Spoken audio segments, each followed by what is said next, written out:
Okay, Rick. Well, we're all set down here. We got about 9 minutes of work left to get this program back into space. We'll keep a close eye on things during that time, and we'll be with you all the way.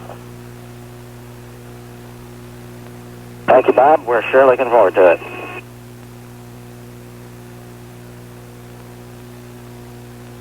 Launch Director Bob Seek giving a message to the crew and an answer from Commander Rick Hauk. The clock will resume in just 5 seconds from now. 3, 2, 1, T-minus 9 minutes and counting. The countdown events are now being controlled by the ground launch sequencer from now until the T-minus 31 second point, when we begin the switch over to the onboard redundant set launch sequencer.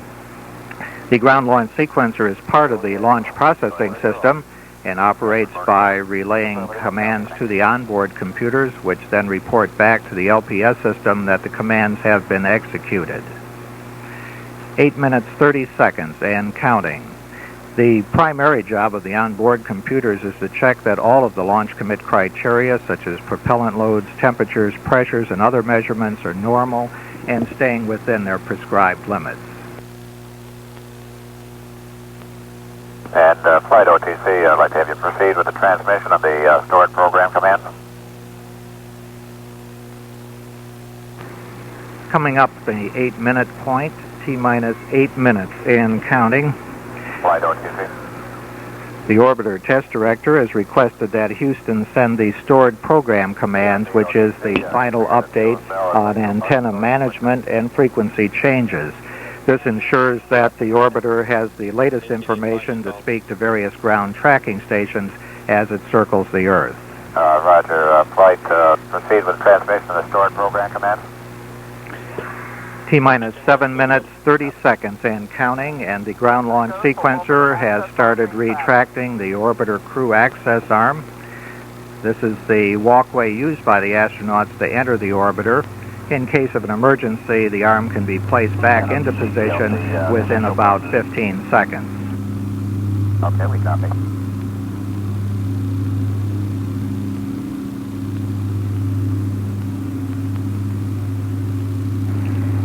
T-minus 7 minutes and counting.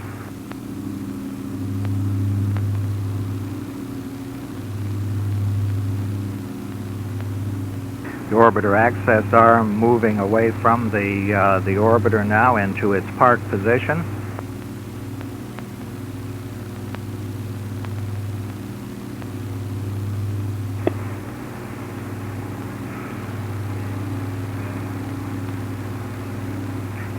T-minus 6 minutes, 30 seconds and counting. Pilot Dick Covey will be asked to set the switches in the cockpit to the pre-start position for the auxiliary power units, or APUs, at the 6-minute point. This consists of positioning a number of switches and verifying that they're in the proper position, then throwing the 3 propellant isolation valve switches, which allow the hydrazine to start flowing towards the APUs. I'd like to have you perform the APU pre-start. APU pre-start didn't work. We've passed the 6-minute point, T-minus 5 minutes, 54 seconds and counting.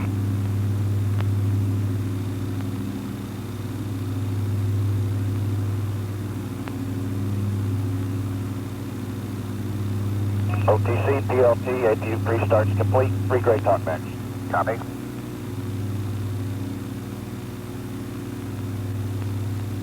T-minus 5 minutes, 30 seconds and counting. Mission Control has transmitted the signal to start the onboard flight recorders. The 2 recorders will collect measurements of shuttle systems during flight and be played back afterwards. At the 5-minute point, the orbiter test conductor will ask pilot Dick Covey to start the auxiliary power units, which provide hydraulic power for steering and controlling flight surfaces.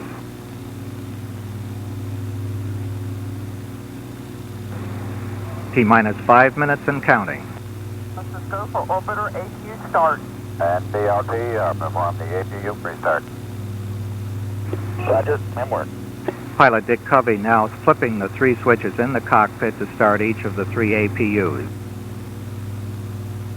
The liquid oxygen replenishing of the LOX tank has been terminated at this point, and the liquid oxygen fill and drain valve is closed.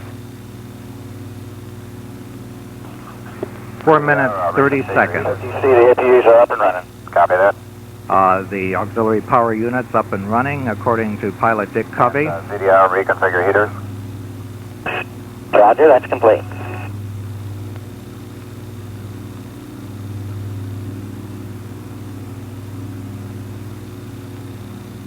Coming up on the 4-minute point in the count.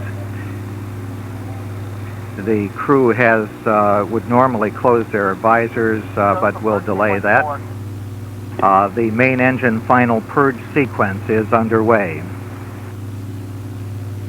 The orbiter flight control surfaces, such as elevon, speed brakes, and rudders, are now being moved through a pre-programmed pattern to verify that they're ready for launch.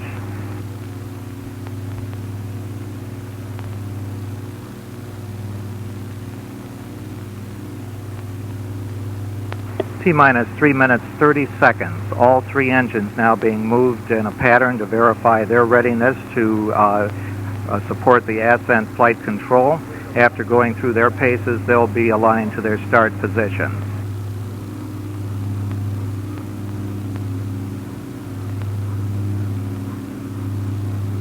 We're coming up on the 3-minute point in the count at T-minus 2 minutes 55 seconds. The start of the external tank liquid oxygen pressurization will begin. 3 minutes and counting. And the gaseous nitrogen purges of the main engines will be terminated. Go for ET-LO2 pressurization. The ground launch sequencer has started to retract the gaseous oxygen vent hood or beanie cap on the external tank. I'd like to have you clear caution warning memory and verify no unexpected errors. The computers will make a final check to ensure the vent arm is fully retracted at the 37-second point. T-minus 2 minutes, 30 seconds and counting. Ground supplies of hydrogen and oxygen for the orbiter fuel cells has been turned off. Discovery is now running on its onboard reactants.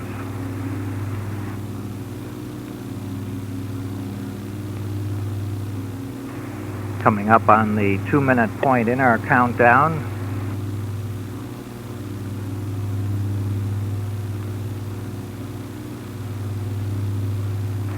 T-minus 2 minutes and counting.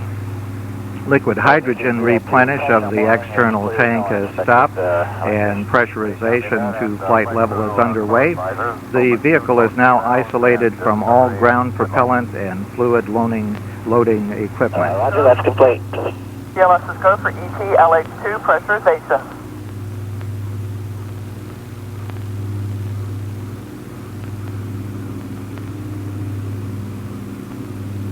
T-minus 90 seconds and counting. Less than 2 minutes away from the launch of STS-26 and its crew of 5. 1 second, future failure. And we have heard that the clock will hold at 31 seconds. In GDSD, it's a cabin pressure rated change. Okay, copy.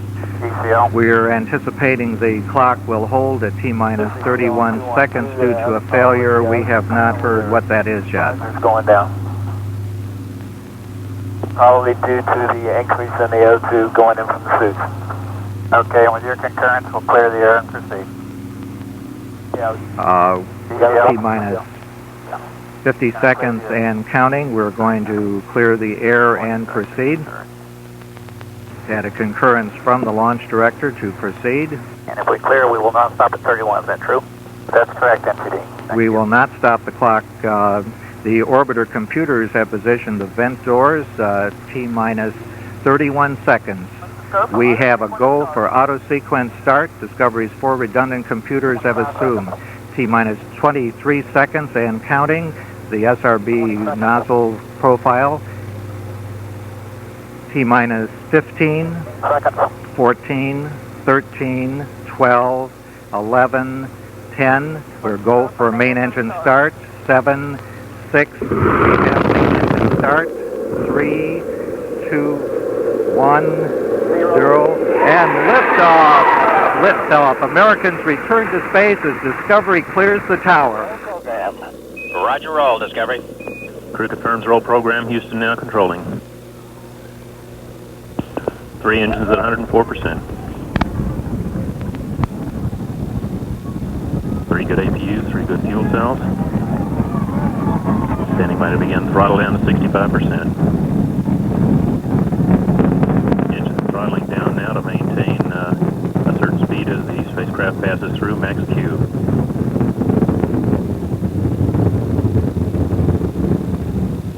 Three engines at 65% now.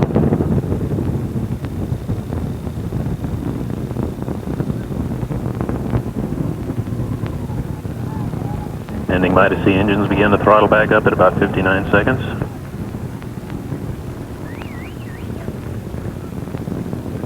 Mark 1 minute, velocity 2,300 feet per second, altitude 5.9 nautical miles, downrange distance 3 nautical miles.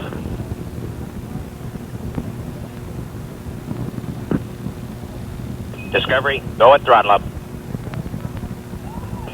Roger, go. Discovery given a go at throttle up, 3 engines at 104%, velocity 3,200 feet per second, altitude 10.8 nautical miles, downrange distance 8 nautical miles.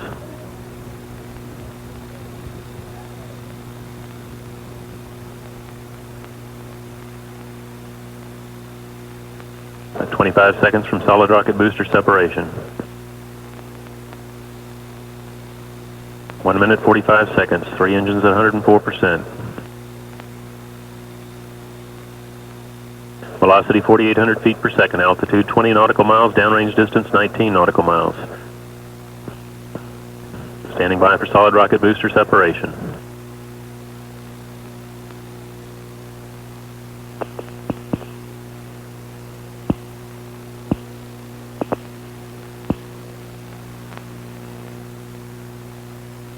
Solid rocket boosters have separated. 2 minutes 20 seconds. 3 engines still running 104%. 5,600 feet per second velocity, 31.8 nautical miles. Altitude, downrange distance 38 nautical miles.